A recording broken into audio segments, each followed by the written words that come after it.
Will the Leader of the House please give us the forthcoming business? Leader of the House, Mr. Jacob Rees-Mogg. Thank you, Mr. Speaker. And I do have a supply of throat sweets, should you need them. But I admire your stoicism in doing this.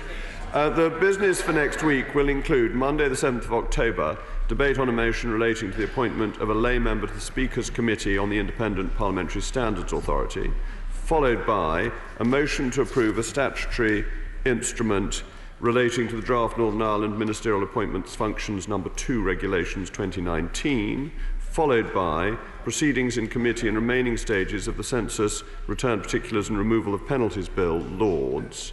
Tuesday, the 8th of October, motion to approve a statutory instrument relating to the draft Plant Health Amendment, etc., EU Regulations 2019, followed by motion to approve a statutory instrument relating to the draft Environment and Wildlife Legislative Functions EU Exit Amendment Regulations 2019, followed by a debate in government time on baby loss awareness, and that may then be followed by all the necessary arrangements relating to the prorogation of the House.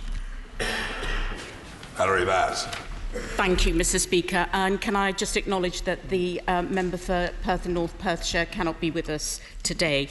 Can I thank the Leader of the House for the business and for ensuring that the government complies with the judgment of the Supreme Court, because now prorogation is just 5 days. He could have saved all that trouble, but at least now we have a definitive judgment about the capital A advice that the government gives to Her Majesty using prerogative powers, and they were found to be capital U unlawful. The opposition were asking for Parliament to be prorogued, Mr. Speaker, on Wednesday, so that the Prime Minister could come to the House and account for himself to the House at Parliament at Prime Minister's Question Time. But no show. He's like McCavity, the mystery cat. He's called the hidden paw. But it's National Poetry Day, Mr. Speaker, or maybe in the Prime Minister's case, not so hidden paws. But the Prime Minister, as the Chief Whip, our Chief Whip has reminded us, has only done one out of a possible 4 Prime Minister's Question Time. So, no trade bill, no fisheries bill, no agriculture bill, no immigration and social security bill, financial services bill, all lost. The government simply don't want to do their job and bring their bills back. It's no wonder, Mr. Speaker, that the opposition parties have to seize the order paper. We need to use humble addresses to get the basic documents, the impact assessments. Could I ask the Leader of the House if, as the business is so paucity for next week, could we have our opposition day? The last one was on the 12th of June. Now, Mr. Speaker, the EU Withdrawal Act No. 2 states at Section 1, subsection 4, that the Prime Minister must write and deliver a letter requesting an extension to the President of the European Council. He will know, I'm sure, the Leader of the House, from having read the judgment, that Lord Diplock said this about the government. The government are accountable to Parliament for what they do so far as regards efficiency and policy, and of that, Parliament is the only judge. The government, are responsible to a court of justice for the lawfulness of what they do, and of that, the court is the only judge. So will the Leader confirm that the Prime Minister will comply with the law and that the law officers have warned him of the consequences if he failed to comply with the law? Mr. Speaker, turning to other breaches, the Ministerial Code. The Leader of the House will know how important it is that the ministers stick to the Ministerial Code. They must avoid real or apparent conflicts of interest. My honourable friend, the member for Plymouth, Sutton and Devonport, has asked me to remind the Leader of the House that it's possible that the Veterans Minister may or may not have broken the Ministerial Code when he hadn't resigned from his job as paid job from a veterans company when he became Veterans Minister. And the honourable member for Bishop Auckland raised a point of order on Monday on a possible conflict of interest. The Leader of the House will also be aware that Crispin Odey, a donor to various parties and people, made £220 million overnight as sterling slumped after the 2016 referendum result. Now, given the government have taken our policy on having 20,000 more police officers and raising the real living wage to £10, will they now support the Shadow Chancellor when he calls for an inquiry into the finance sector, including the regulation of hedge funds? And I hope now, Mr. Speaker, that the Leader of the House will apologise to you for what he said in his speech at conference when he accused you of damaging the standing of the House in the eyes of the British public to its lowest point in modern history. Now, the Leader of the House should get out more, because if he spoke to people outside, there are people cheering out there for how you've made Parliament more relevant. This from the person who slandered a good doctor and then had to apologise, slouched on the benches because he felt entitled to, then he had to apologise. And Mr. Speaker, funnily enough, we thought he was one of your favourites, because when he was sitting over there, you always called him before all of us. The Leader has not updated the House on the British hostages held in Iran. These are British citizens used as bargaining chips. Nazanin's health and mental health is deteriorating, as she must consider being separated from Gabriella, as Gabriella may return to school in England. This is cruelty. Could we have a statement next week on what is the government's policy towards protecting state-held hostages? Warm words are not enough. It's time to act. And, Mr. Speaker, it is Black History Month. I want to pay tribute to the Right Honourable Home Secretary for her excellent outing at the dispatch box, making history as the first black woman at PMQs. And, of course, Dina, yes, shut over now. And, of course, Dina Asher-Smith. And she made, the Right Honourable Member made women at the heart of her questions. So I too want to pay tribute to the Honourable Member for Dewsbury, the Honourable Member for Walthamstow, and of course the Honourable Member for Canterbury for their bravery. Black History Month reminds us of their contribution and the contribution our parents made. Our parents had to face terrible racism when they first came here. Racism is pernicious, whether blatant or unconscious. And finally, Mr. Speaker, I want to thank you and your office and all the House staff for ensuring that we returned after the unlawful proroguement, so that right honourable and honourable members could rightfully take their place here in the House. Leader of the House. Thank you, Mr. Speaker. I won't take those in order because I think it would be sensible for me to clarify what I said about you, because I don't think I've said anything publicly that I haven't said to you before, that I have been one of your great admirers in some of the things that you have done in helping this House hold the government to account, and that is absolutely right and proper. But I disagree, as you know, with some of the decisions made over the last year. What I actually said in my speech at the Tory Party conference, that your speakership should be taken in the round, with the bits that I think have been tremendously important, with the bits that I think have not been as I would have wished them. And that is my position, and I think it is respectful to the office of Speaker, and if I may say so, not unfriendly to you personally, and I hope and trust you will take it in that spirit. The Right Honourable Lady had the audacity to say that my right honourable friend, the Prime Minister, wasn't appearing in front of this House often enough, that he was McCavity. Well, it's a rather odd version of McCavity. My right honourable friend, in the 10 sitting days since he's been Prime Minister, has spent 494 minutes in front of this House. He has been running at an equivalent rate of 49 minutes today. He will be ready to speak to this House after this session has finished. He is speaking at an incredibly dutiful and proper rate and can be held to account because in statements, Mr. Speaker, you allow considerable latitude, and if I may say rightly, to the questions that are asked. So instead of doing a brief Prime Minister's question session, he's done 494 minutes. I don't think anyone can complain about that. As regards the Opposition Day and the Order Paper, I think these two come together. Opposition, if it wants control of the Order Paper, can have an Opposition Day. It can have it on Monday or on Tuesday for a no-confidence vote. And if it has any confidence in itself, it will do that. Though I was in a toy shop recently with my children who thought that they deserved some toys, and there was a plastic chicken plucked with no hairs or feathers on it, and if you squeezed it, it made a squawk. I cannot think why, Mr. Speaker, but it reminded me of Her Majesty's opposition. Now, the Right Honourable lady also said that the government is accountable to Parliament and that Parliament is allowed to pass its laws, and of course the government is accountable to the court. But, Mr. Speaker, we all serve one higher authority. The courts, Parliament and Her Majesty's Government are all accountable to the British people, and 17.4 million people voted to leave. And whatever laws we passed and whatever court judgments come through, we must remember that it is the people who have the ultimate say, and that is the foundation of our democracy. The Right Honourable Lady then made some points about conflicts of interest. Of course it's appropriate that the Ministerial Code is followed, and it will be. I would say moving from the private sector into the public sector fully is not an always simple thing to do. One sometimes has so many commitments that it's hard to remember all of them.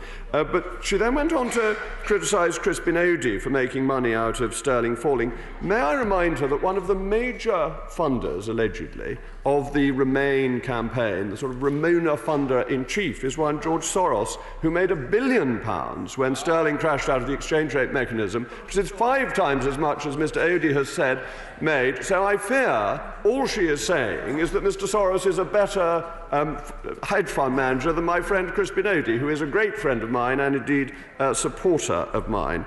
The Right Honourable Lady then made a point about the Shadow Chancellor and whether I'd listened to him. I might listen to him when he apologises to my friend, the Right Honourable Member for Tatton, for things that he said about people being lynched. Until he does that, I think he should sit in shame, not on that bench, but on the steps of your chair, Mr. Speaker, because it is really so shocking that members of this House should call for other members of the House to be lynched, and something I think we should all criticise, and I'm sure that honourable and right honourable members opposite feel that as well. The Right Honourable Lady mentioned, as always, and quite rightly, Mrs Ngari Radcliffe, and as she knows, as I said last week, both the Prime Minister and the Foreign Secretary have been in touch with the President and the Foreign Secretary of Iran, respectively, and that is quite right, and this issue must be pushed continually. I wish it were in the gift of Her Majesty's Government to achieve the liberty of all the people who are held illegally, unjustly, improperly by foreign states, but we must push wherever we can. And may I add to the congratulations for the Right Honourable Lady, the Shadow Home Secretary, it is a sign of what a good society we are becoming, that we are now completely relaxed about what race people are when they appear at the dispatch box. And I hope that that will continue, and I absolutely endorse what the Right Honourable Lady said about racism being wrong. It's not only wrong, it is evil, and it is something that we should all wish to oppose and to root out, and it should be a sadness to all of us that the Labour Party is the second party after the BNP to be investigated by the Qualities and Human Rights Commission for its anti-Semitism. That should be not something we use as a party political point, but something that actually is bad news in terms of the body politic generally. And as we come to prorogation, I should very much like to thank all the House staff for the terrific work that they do. It is very impressive, and we rely on all of them and their commitment and their love of Parliament, which I think is something many of us share. Sir David Amis. Will my right honourable friend find time for a debate on the rights of British citizens held in prisons overseas? My constituent son, Mr Lakbir Sandhu, has been held in a Czech prison for 9 months without being charged. He has apparently been denied proper legal representation, and worse still, his family are finding great difficulty in obtaining visas to visit their son. Thank you, Mr Speaker, and this follows on very much from what the Right Honourable Lady, the Shadow Leader of the House, was saying. The rights of British nationals imprisoned abroad was the subject of a Westminster Hall debate in March 2018, and I echo the response of the then Minister for Asia and the Pacific when I reiterate that the government is proud to uphold a long tradition of offering British nationals a comprehensive, responsive consular service. Consular officials in Prague have been providing assistance to Mr Sandhu since his arrest in January 2019 and have remained in regular contact with his family in the UK throughout. I'm unfortunately not able to go into the details of Mr Sandhu's case, but I understand that officials are responding to my honourable friend's specific questions, which he has also raised with Her Majesty's Ambassador in Prague.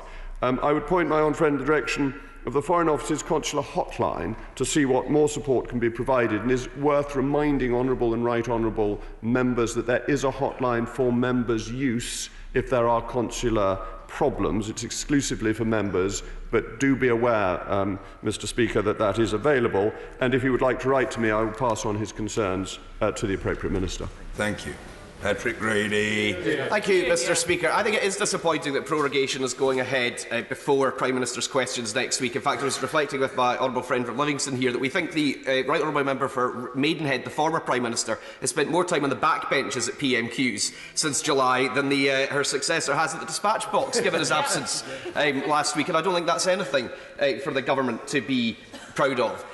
Of course, the biggest loser from prorogation is going to be my honourable friend for Perth and North Perthshire, who won't be able to present his Prime Ministerial appointment and Cabinet appointment a bill under the 10-minute rule next Wednesday. That will be a source of great disappointment to the House as a whole, to the Government in particular, I'm sure, and to my honourable friend. The only possible compensation of which, of course, will be to elevate him to the Privy Council, as he so richly deserves.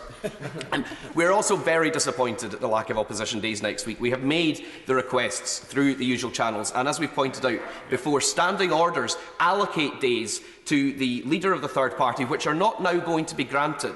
And that must be getting very close to a contempt of the House, if it's not, at the very least, a gross discourtesy to the third party. So I do urge the leader to reconsider his allocation of time next week, important though the SIs that he's scheduled are. But perhaps we can end on a slight note of consensus. Last week he spoke about Padre Pio. On the 13th of October, the Christian community in this country will celebrate the canonisation of John Henry Newman. The all-party group in the Holy See will have a delegation representing the House in Rome. The Prince of Wales will represent the Queen. I wonder if anyone will represent Her Majesty's government. And next year will be the 10th anniversary of Pope Benedict's visit to the UK and his important speech in Westminster Hall. And I wonder if the leader would be willing to meet with those of us who have an interest in such things about how that can be appropriately commemorated in the Houses of Parliament. Thank you very much, Mr. Speaker. If I may, I'll answer the question in reverse order. The canonisation of Cardinal Newman is a matter of great joy to Catholics in this country and to other Christians, a matter of huge celebration. It is very, very rare that Britain is raised, elevated, becomes, by God's divine mercy, a saint, and we should all rejoice at that. And I don't know if a member of Her Majesty's government is going to be at the ceremony. I don't know whether the honourable gentleman was suggesting I go. If he is suggesting that, it's one that's very welcome, but it's not for me to decide. And I agree with him. It would be suitable to have a meeting to discuss the 10th anniversary of the Holy Father Emeritus's visit, which was a wonderful occasion and a very moving speech that he gave at that time. As regards opposition days, I'm going to say what I said to the Right Honourable Lady, the Shadow Leader. Should the honourable gentleman want to have a vote of no confidence, time will be made available and we will give them a day to speak, and which will give us the opportunity of speaking the other direction on the many virtues of this fantastic government. I'm bound to observe that the leader's enthusiasm about canonisation is beginning to sound a little like ambition. Sir John Hayes. I'm grateful, Mr. Speaker. Contrary to the claim of the Hollies, who are a well-known musical ensemble, the air that we breathe is not all that we need. But you can't live without it, as more than 10,000 sufferers from cystic fibrosis know as they gasp for breath each day. Yesterday in this House, the honourable member for Sheffield Brightside drew our attention to the drug Orkambi, which can be a life-saving treatment and certainly a life-changing one for more than half of those sufferers. Will the Leader of the House arrange for a statement to be made to say how that drug can be made available in the United Kingdom as it has been in Scotland? For, as Edmund Burke said, and I know you admire him as much as I do, Mr. Speaker, there is one law for all. That is the law which governs, that is the law of our Creator, the law of humanity, justice and equity. In the name of those virtues, please make this drug available to those who suffer in silence? Well, Mr. Speaker, you know that this is an issue where for other drugs I have raised questions, and so I would encourage my right honourable friend, as I'm sure you would, to use the facilities of this House to press the point. And Mr. Speaker, you kindly allowed me an adjournment debate on the issue of Batten disease, and that drug, the drug for Batten disease, has now been made available. So with Orkambi, this is being discussed in the usual way between NICE and NHS England to decide the fair price for medicines. Vertex is the drug company concerned, and I think it would be right to urge them to accept the price that is being offered. But I can reassure my right honourable friend that the Health Secretary is meeting Vertex again. This is really serious. It is being looked at. But I would also encourage him to keep pushing. I hope he'll take the hint. I hope he'll take the hint. Adjournment debates, urgent questions, emergency debates. Burke would expect nothing less of the right honourable gentleman. I'm very glad. Very well done. I'm very glad to hear it indeed. Mr. Barry Sherman. Speaker, I wonder if the Leader of the House would agree with me that one of the most innovative and successful innovations in recent times has been the creation of a Children's Commissioner, and particularly with Anne Longfield as a very brave champion for children. But would you agree with me that we should have an early debate on what she revealed only last week, that 20% of the children coming out of our schools have no qualifications at all? That wasn't mentioned very much at the Conservative Party conference. Isn't it about time we looked at it, debated it in this House and did something about it? Thank you, Mr. Speaker. And indeed, yes, I welcome the fact that we do have a Children's Commissioner and share the honourable gentleman's concern that 20% of children leave school with no qualification. It's why so many of the education reforms that have been going through, and the extra expenditure that will be going to the Department of Health ought to improve that. It is, of course, something that will be easy to raise during the Queen's Speech debate. So one of the advantages of having a Queen's Speech is that many issues of importance like that can be raised and can expect a ministerial response in the debate. Mr. Philip Davis. Speaker, the government led by my right honourable friend for Maidenhead was very supportive of a Shipley Eastern bypass and paid for a feasibility study with a specific intention to complete the bypass when the feasibility study had ended.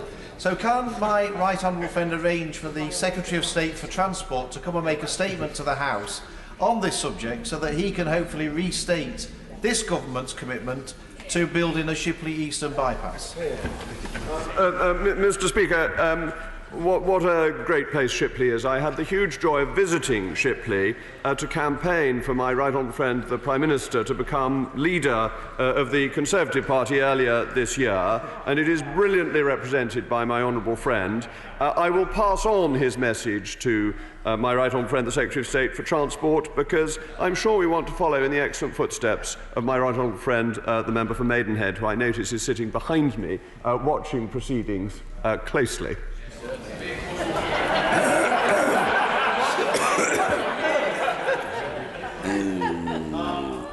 Mary Rimmer. Speaker. Will the Leader of the House advise this Chamber when the Government intends to share with this House its black swan scenario for a no-deal Brexit? And secondly, has the business and health sectors been advised accordingly?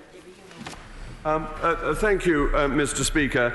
The Government will produce information in the normal way to ensure that people are properly informed about what is going on. The thing to bear in mind is that enormous preparations are being made in the event that we leave with no deal, and that the problems therefore are being worked through and sorted out to minimise anything that could happen. And therefore I'm not sure producing a black swan document would be enormously valuable. But the good news is, if the Honourable Lady holds on a bit, there will be a statement from my right honourable friend, the Prime Minister, about the prospects of a deal, which seem to be brightening by the minute.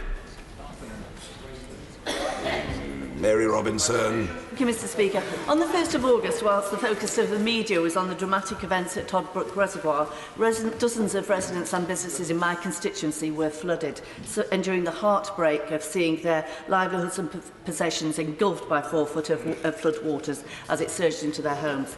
Flood projects across the country have benefited from the £62 million recently announced, but in the absence of any applicable project from Stockport Council, my residents won't benefit. Would the Leader of the House give government time for a debate about the extension of flood resilience schemes and a requirement for councils and government to help vulnerable homes and businesses prepare for future flood events?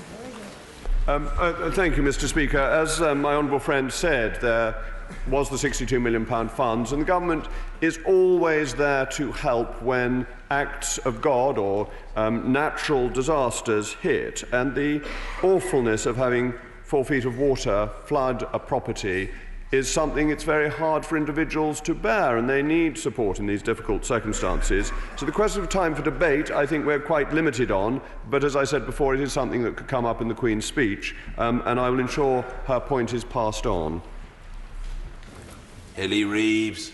Thank you, Mr. Speaker. I recently met with Centrepoint, who do fantastic work on youth homelessness, which is sadly rising with an estimated 103,000 young people in the UK homeless or at risk. One of the main drivers is that under-25s receive less financial support for housing, which often doesn't cover local rents. So can we please have a debate in government time on the shared accommodation rate and tackling youth homelessness? Hear, hear. Well said. Thank you, Mr. Speaker. One of the things that was announced at the Conservative Party conference was that the minimum age rate will entry rate will come down, which will help younger people to earn more money, and that must be a good thing to ensure that they have the resources that they need, and also that we will be building more houses, because one of the problems is a shortage, and I think last year was the highest year but all but one in the last 30 for house building, so we are moving in the right direction. Sir Greg Knight. Thank you, Mr. Speaker. Can we have a debate about making better use of time? Is the Leader of the House aware that in 3 weeks we will go through that ridiculous ritual of putting our clocks back, thereby plunging the country into darkness and misery by mid-afternoon? So can we have a debate to look at the benefits of staying on summertime all year round?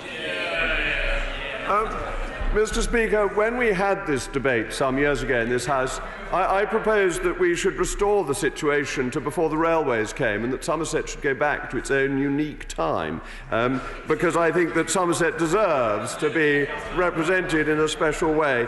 Do you know, I find that one of the best days of the year is the day the clocks go back, because one gets an hour extra in bed, and I've always thought that is rather welcome.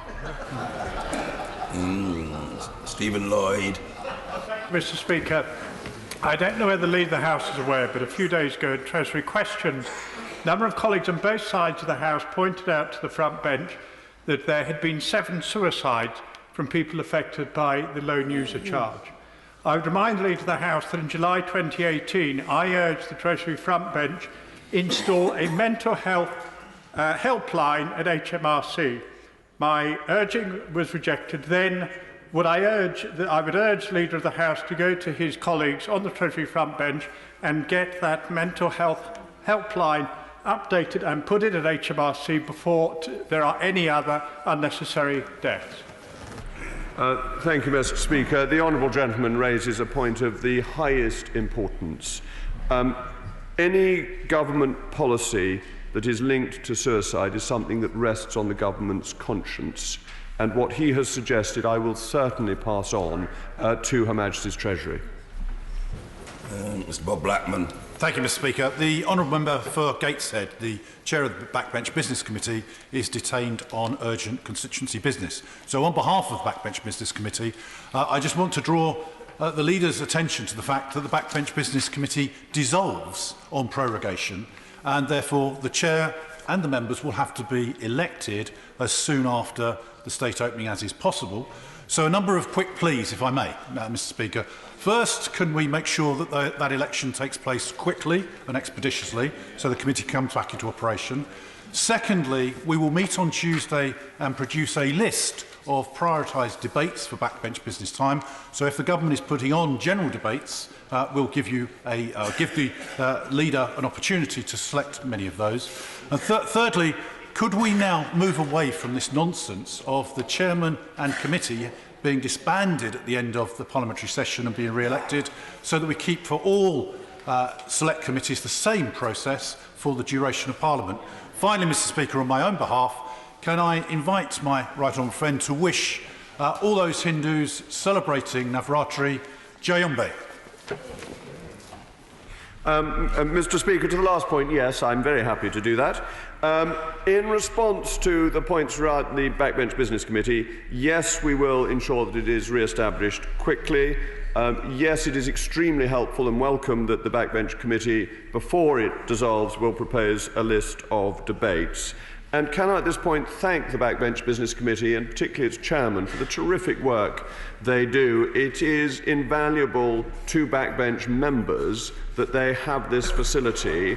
It's also of immeasurable use to the Leader of the House, because I can often say this is a matter for the Backbench Business Committee, which is something of a stock answer, you may have begun to notice, and without it I might find question time rather harder. As regards changing to a longer period of appointment, the Backbench Business Committee does have unique powers which are unlike those of any other select committee, including a significant amount of time in the chamber. So although the government's very happy to think about this, and perhaps the Procedure Committee might want to think about it too, I'm not going to promise any rapid change. Chris Bryant. The Leader of the House mentioned IPSA, which is very tempting. Go on. But I'm not going to go down that route. I want to make him Emrys. promise that just as the United States of America has now had 2 traumatic brain injury acts, which have made dramatic differences for many millions of people in the United States of America, whereas we have never yet had one, he will include it in the Queen's speech, because there's 1.4 million people in the UK who've suffered from acquired brain injury. They don't often get the rehabilitation they need, and we could give them a real quality of life if we took action across the whole of government. Here. Thank you, Mr. Speaker. The honourable gentleman makes, as always, a very important and significant point. I cannot make promises as to what will be in the Queen's speech. It isn't entirely within my remit as Leader of the House to dictate what Her Majesty will say. But his point is a very important one. In terms of legislation, obviously once there's a new session, there will be the 13 days for private members' bills to come back. And it may be that this is something that has that level of consensus that it could be very suitable for a private member's bill. Mr. Peter Bow. Thank you, Mr. Speaker. May I wish you a speedy recovery? Can I ask the Leader of the House about in relation to next week's business? The Speaker is clearly suffering from his voice and a problem, and he does put enormous hours in the chair, and he stays there for quite extreme times and has to shout at times to keep the House in order.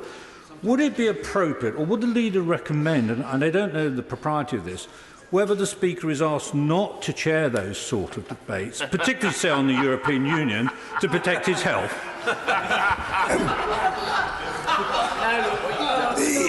The expression "dream on" springs to mind. The Leader. Mr. Speaker, I think this is entirely a matter for you to decide which debates you chair and which debates you don't chair, though I would say that for the convenience of previous speakers in past times, before there were deputies, there was a curtain that could... Is that not true? It is reported in good history books, but clearly not ones that are as good as those written by the honourable gentleman.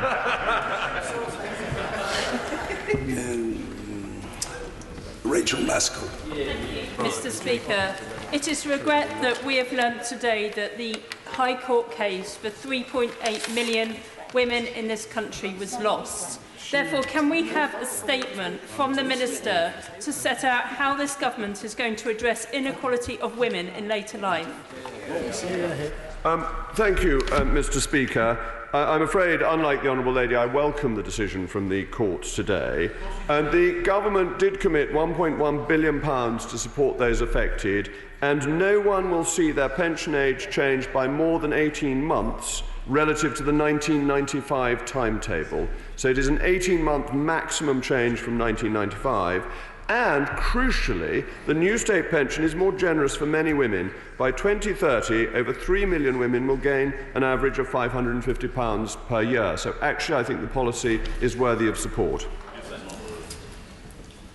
Jeremy Lefroy. Thank you, Mr. Speaker. May I invite my right honourable friend to celebrate the canonisation of Cardinal Newman by joining us at the Parliamentary Choir concerts of Dream of Gerontius in both Coventry Cathedral and Westminster Cathedral in the coming weeks. But could I also ask him to arrange time for a debate on the financing of new hospital buildings? I welcome the announcements this week, but of course they will be financed by Treasury at Treasury rates of something like 3%. The Royal Stoke Hospital is having to pay much more than that under a PFI, which has been going for some almost 30 years, and it's costing us well over the 3%, something like £15 million a year. Could we have a debate on that? Let's have equality of funding for new build and restored hospitals. Thank you, Mr. Speaker. I'm very grateful to the invitation to, I hope, hear the parliamentary choir rather than join the parliamentary choir. I think they would chuck me out pretty quickly if I started warbling. As regards PFI, my honourable friend makes such an important point that as a matter of ordinary routine, the government is always the least expensive borrower. And that was a fundamental flaw in many PFI schemes, hence the 6% rate paid by the Royal Stoke Hospital. Possibly we could broaden the debate out into the general failures of the previous Labour government to understand basic economics, because that's where I think the problem comes from.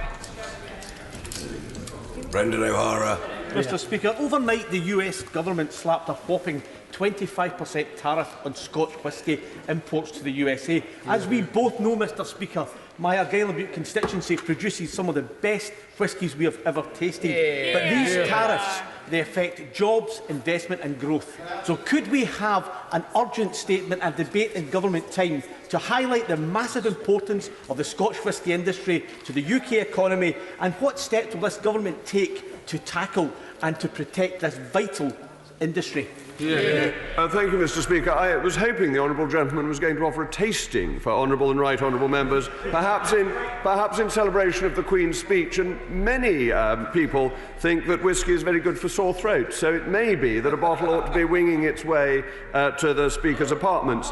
The great advantage of leaving the European Union is that once we're outside the European Union, we won't be punished for the failures of the European Union, and this has been done because of a WTO judgment. The WTO has ruled against the European Union giving subsidies to Airbus. If we weren't part of the European Union, we can have separate agreements with the United States and no extra duty on Scotch whisky, which would be very good. Robert Courts. Mr. Courts. Mr. Speaker, Royal Air Force Brize Norton are to be thanked and congratulated for having created a STEM inspiration programme with Carterton Community College that was mentioned in the Chief of the Air Staff's report to Her Majesty the Queen. The school has now taken that on and has created a group that is working with local businesses to further that inspiration as a sign of a very exciting new era for the college. But could we have a debate in government time so that we can, as a House, spread good practice examples and discuss how we further can create links between local organisations and businesses and schools that will create programmes that not only create the high-tech skills that businesses need, but the programmes that pupils will also benefit from?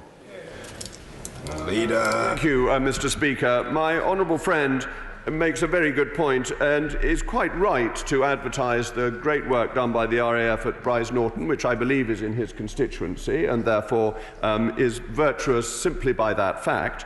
But it is certainly true that the government, business and schools should work together to ensure that technology can be improved. And there is wonderful technology in the military which can be built on for civilian purposes. So I encourage what he says.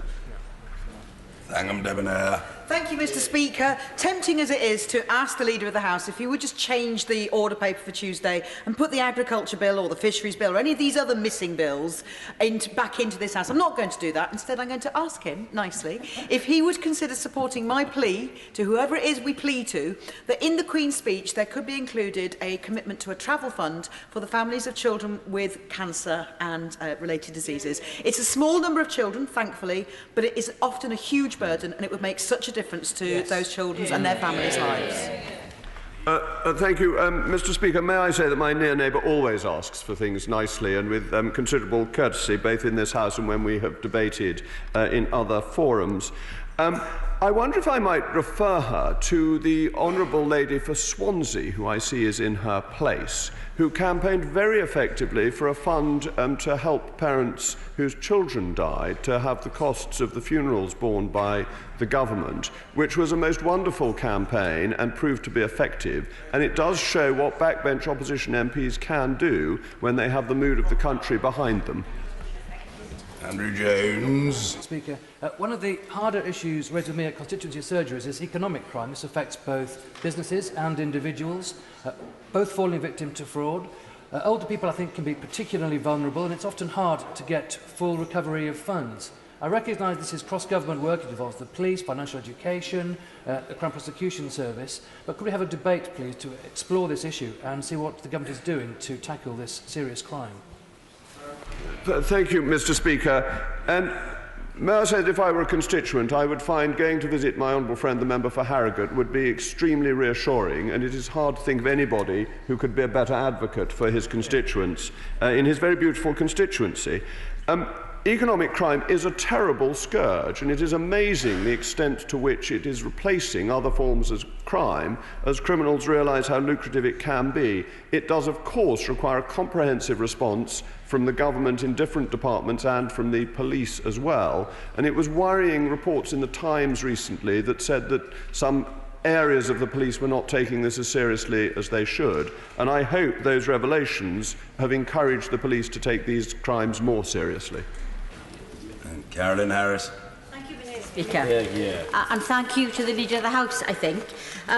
In September 2005, 17-year-old Ben Bellamy, the son of one of my constituents, was brutally murdered in Swansea. One of his killers has recently been recommended by a parole board to be moved to an open prison ahead of an early release. Ben's family are understandably upset about this, and particularly about the lack of communication from the probation service.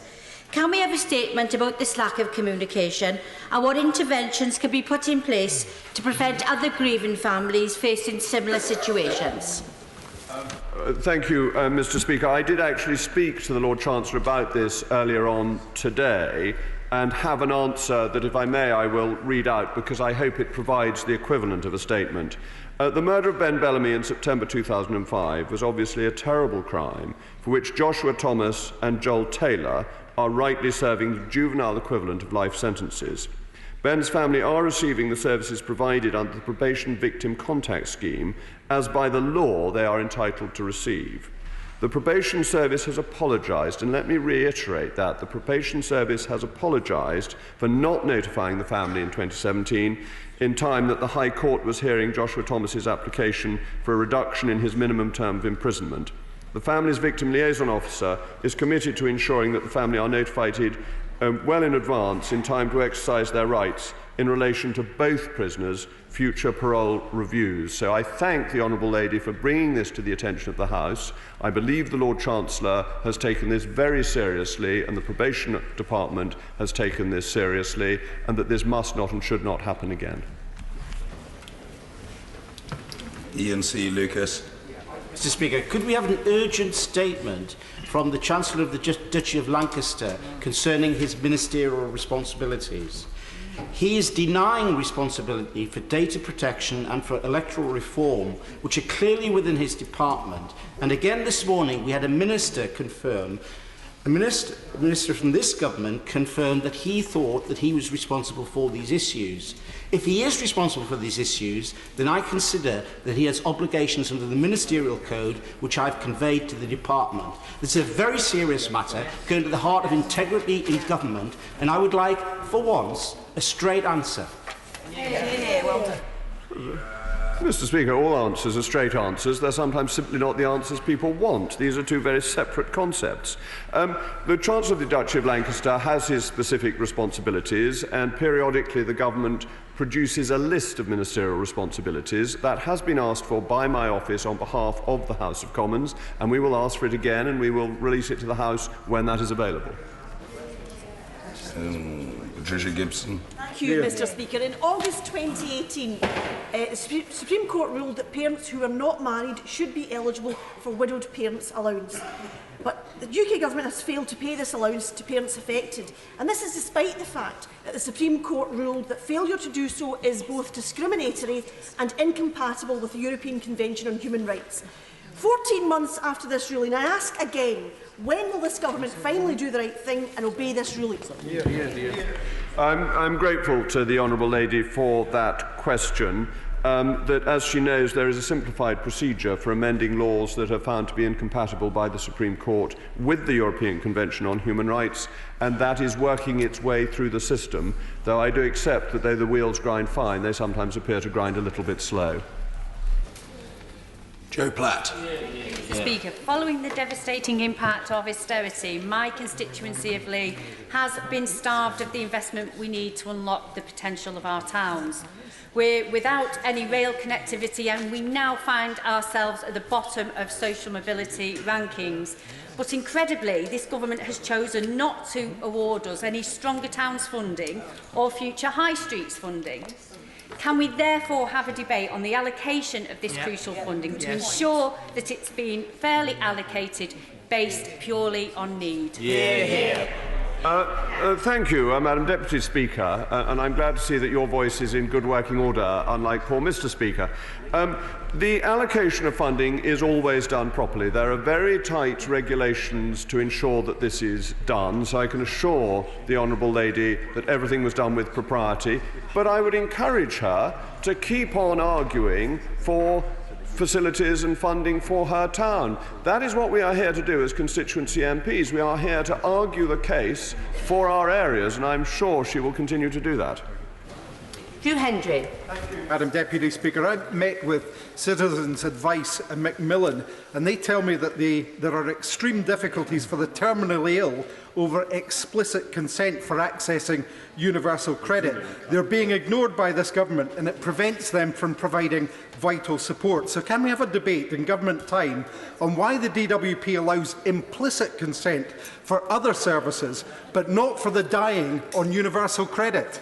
Look, Madam Deputy Speaker, the honourable gentleman makes a point that has to be looked into, that every possible facility should be given to those who are terminally ill, and every pathway should be cleared for them so that they can receive what they are entitled to. I will take this up with the DWP, and I will write to the honourable gentleman and see exactly what the situation is, and hope that if it is as he says, it will be improved. Kate Green. May we have a statement on progress in introducing the parking code? ESPL, which operates a car park in my constituency, is notorious for its punitive treatment of motorists, and I, its industry umbrella body, and the landowner seem powerless to do anything about it. Could the Leader of the House arrange for an urgent update on this matter? Thank you, Madam Deputy Speaker. I think my right honourable friend, the member for Yorkshire East, who was here a moment ago, introduced a private member's bill on parking, and I have a feeling I put my name to it when I was still a backbench MP. So the honourable lady can understand that I share the concern that she has about this and about the way some of these companies behave. So what she is saying is unquestionably important. I can't promise her a debate, but she may want to raise it again, as I said, in other matters, in relation to other matters, in the Queen's speech. Jim Cunningham. Very much, Madam Deputy Speaker. Can we have a date as promised by the Speaker of the House to bring forward the proposals for private hire taxes and taxes in general terms? I'm told by the government that the legislation is available. We've been waiting for months now to get a date for that. Can we have a date and have a debate on it? Thank you, Madam Deputy Speaker. Because prorogation is now going to be on Tuesday, I can't promise any debates in this session of Parliament, but we will have a new session coming up. We will have obviously the Queen's speech, and we will have new business statements coming. So what the honourable gentleman has said has been heard and will be borne in mind both by me and no doubt by the Backbench Business Committee. Cat Smith. As the longest parliamentary session draws to a close, the government has had plenty of time to pass its bills through this place, and I'm reminded that on the 25th of July I asked the Leader of the House the whereabouts of the Fisheries Bill, and he reassured me. He said, all will be well. All is not well, Madam Deputy Speaker. It's the Fisheries Bill, the Agriculture Bill, the Immigration Bill, all these bills which will fall. So my question to the Leader of the House is this: how many bills will be falling next week?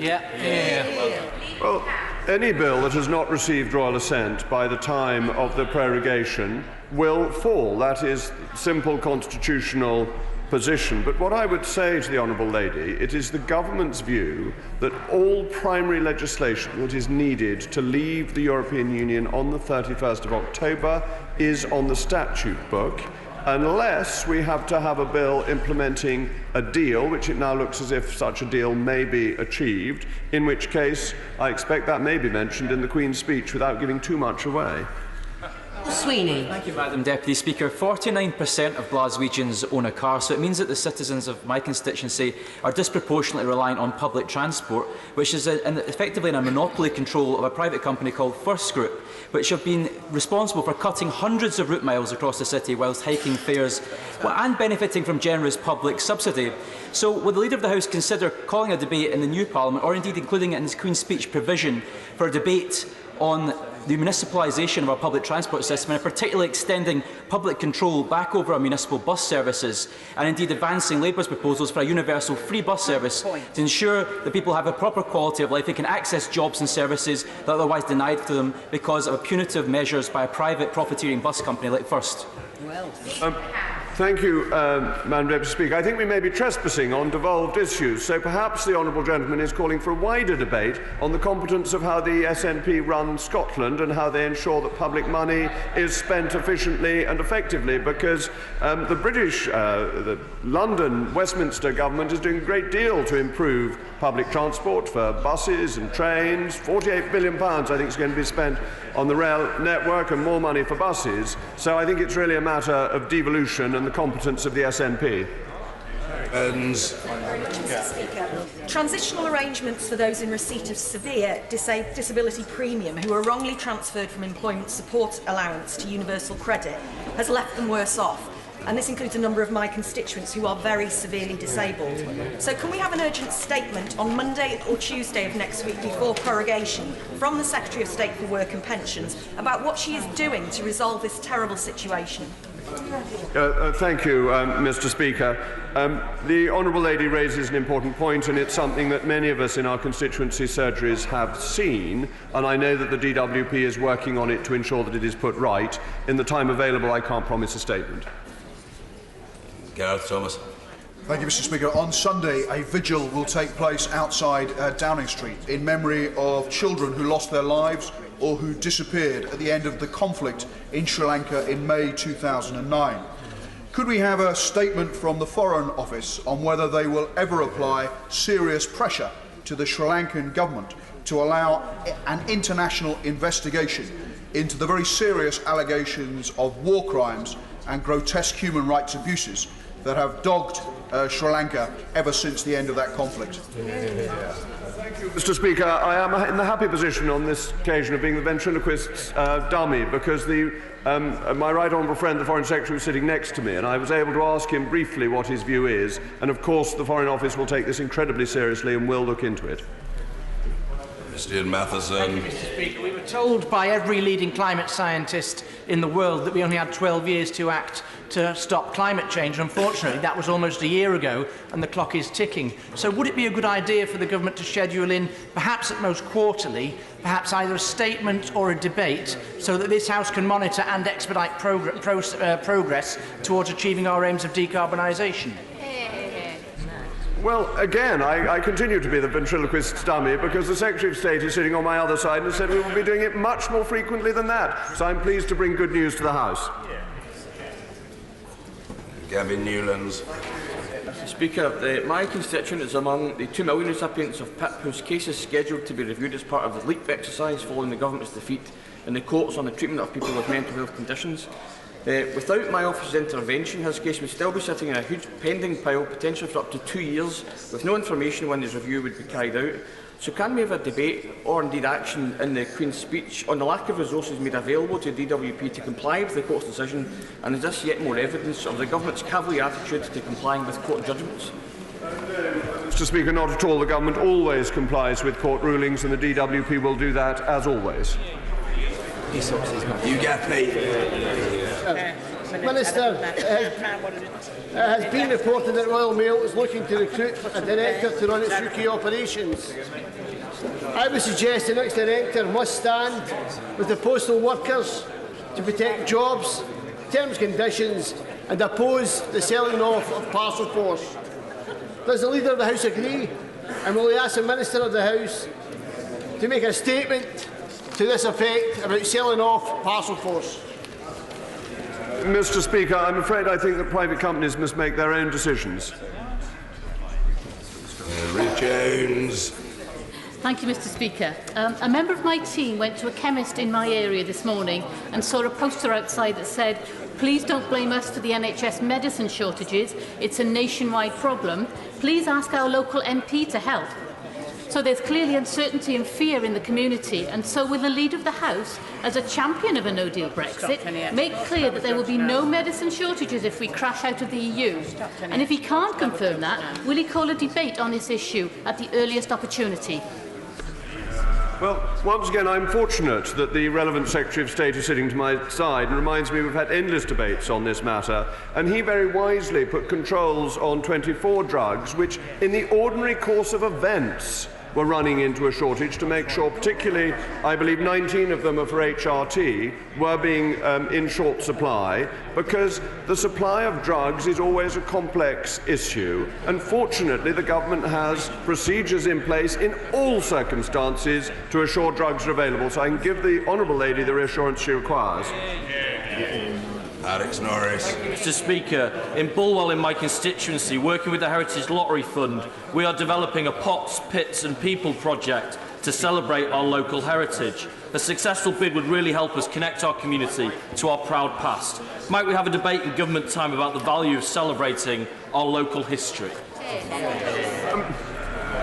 Mr Speaker, the honourable gentleman tempts me. I would be tempted to fill all the time of this House in debating history, not just local history, national history, the glories of our wonderful nation. We could spend hours on it, but I fear it may be more suitable in such a specific instance to ask for an adjournment debate. MacDonald. Mr Speaker, as a consequence of new localness guidelines for commercial radio, hundreds of jobs have been lost, studios closed, and listeners are not getting the local news content that they want and that they need. Can we have a debate in government time about the importance of local commercial radio, including news coverage, and how best to allow it to thrive? Mr Speaker, I think the issue with things that are commercial is that they're commercial, and they will do well if what they provide commercially is successful. Thank you.